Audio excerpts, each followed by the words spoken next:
Listen, I'm about to tell you something that might sting a little. But I'm not saying it to hurt you. I'm saying it because it hurt me once, and I don't want you to waste as many years figuring it out as I did. You're a convenient person, probably. If you clicked on this video and you're still here, yeah, this is about you. You're the one who says, sure, no problem, I'll rearrange my plans, first. You're the one who reads a message to your boss 3 times before hitting send, just to make sure it doesn't sound too pushy. You're the one who, in a job interview, when asked, "What salary are you expecting?" names a number slightly lower than what you actually wanted, just to be safe, just so you don't scare anyone off. And you know what? While you're being so careful, so polite, so convenient, someone else, way less talented, way less prepared, with a half-baked, raw idea, is already sitting in the office that could have been yours, already negotiating with your client, already getting the bonus, the promotion, the project you only dreamed about quietly, telling no one. Stings, doesn't it? That's exactly what we're talking about today. Here's how it actually works. While the convenient person hesitates, doubts, says, "Well, let me think about it. Let me double-check everything one more time. What if I'm not ready yet?" The pushy person is already acting. He doesn't ask permission, he just takes. And often he takes it on pure confidence, with nothing behind it. You sit there thinking, how does that even work? He doesn't know anything, and he got the project. He just claimed it first. While you were crafting the perfectly worded, inoffensive question, he already got his answer, and it was yes. And here's what makes it hurt twice as much. Objectively, you might be stronger, smarter, more experienced. But all that potential just sits there like dead weight because you never show it to anyone at full size. You act almost apologetic that it even exists. Now, the second painful part, and this one is probably the worst.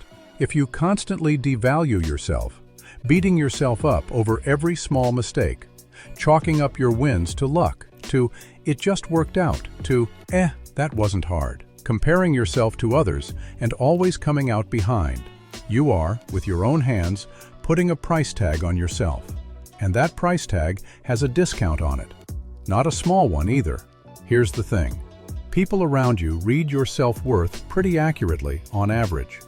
Not through some mystical sixth sense, just through your body language, the way you talk about yourself, how quickly you agree to the first offer put in front of you. And if you're broadcasting, "Well, I'm not sure I deserve more," people believe you, happily. Why would they pay more if the person themselves is basically hinting that this is already enough? It's not a conspiracy, not some malicious plan by employers or partners. It's just the market. And the market always takes what's lying around cheap, which brings us to the most unpleasant definition of being convenient.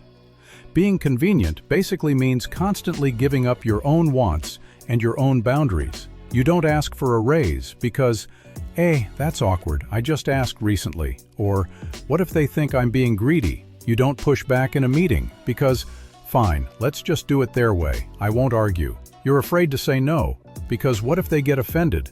What if they get angry? What if they stop talking to you altogether? And what happens as a result? You stand still, year after year. And the people around you, not necessarily more capable, often noticeably less capable, keep growing. Because they ask, because they say no, because they know how to hold their ground, even if it sometimes sounds a bit blunt. All right, now here's something that really hits hard, but you'll have to sit with it. Modesty is the plastic flowers on the grave of your success. Looks nice, never wilts, but there's nothing alive inside it. That constant pose of, "Oh, it wasn't really me. Oh, it was all the team. Oh, I just got lucky." That's not nobility. That's the slow suicide of your own ambitions. While you're beautifully and modestly staying quiet about your achievements, someone else is loudly, maybe not so modestly, talking about theirs out loud and getting the result. And here's the uncomfortable truth number 5.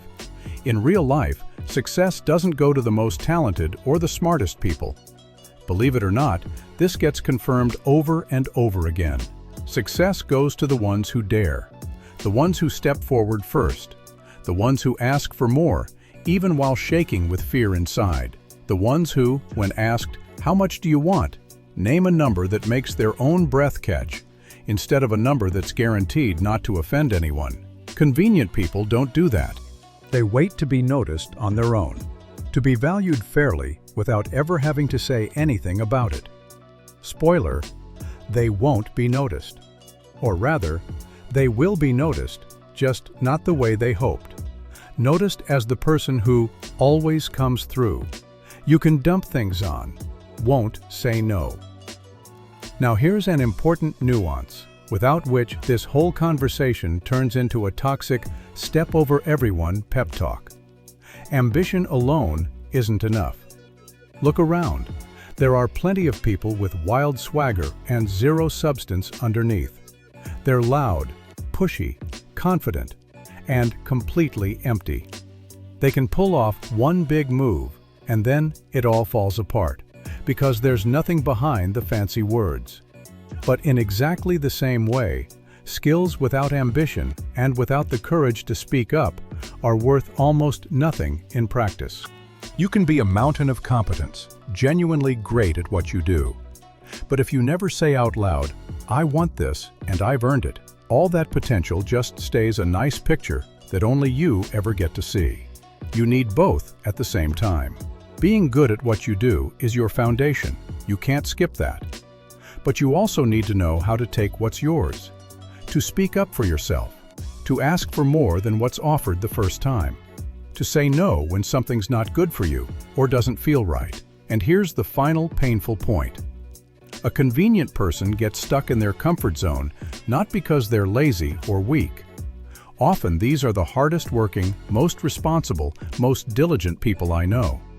They get stuck because they're waiting for the perfect moment, waiting for 100% certainty, waiting to be completely ready, and meanwhile others, far less prepared, act right now with that same uncertainty inside them and win precisely because they didn't wait. Okay, I promised not just harsh truth, but also that not everything is that bad. So, not everything is that bad. Really. First, if you recognized yourself in everything I just described, that's already half the battle. Seriously, most people never notice this pattern in their own lives. They just feel a vague irritation that I got passed over again, and never dig deeper to find out why. You're already a step ahead of them simply because you understand the mechanics now. Second, this is absolutely not about becoming a jerk, a bully, or a toxic manipulator. This is about what you could call healthy assertiveness. It's not about stepping over people, and it's not about ignoring other people's boundaries. It's about respecting yourself exactly as much as you've been trained to respect everyone else. It's when you can say no as easily as you've always said yes. When you name your real value instead of the discounted one. When you ask for what you actually need, instead of quietly hoping someone will notice and offer it to you. Third, this is a completely trainable skill. It's not some inborn trait you either have or don't. It's a muscle, and it gets built through small, specific, repeated actions. Start small. One time in a negotiation, name a number slightly higher than you planned. One time, decline a request that's inconvenient for you without a long string of apologies and excuses. One time, talk about your own achievement out loud without the usual, "Oh, it's nothing, nothing special." Now, some specific mistakes to avoid if you decide to work on this. Mistake 1. Swinging hard into the opposite extreme. Someone watches a video like this one and the very next day turns into an unbearable jerk who demands everything at once, snaps at coworkers, and burns bridges left and right. That's not healthy assertiveness. That's an overcorrection from one extreme to another. The result is, you just trade one problem for a different one. Except now, your reputation's damaged too. Mistake 2. Confusing confidence with aggression. Healthy assertiveness is a calm, steady tone. No drama, no raised voice, no putting the other person down. You can say, "No, this condition doesn't work for me," in a perfectly calm voice. Yelling and rudeness have nothing to do with it. Mistake 3. Waiting for permission to change. A lot of people wait for some external signal.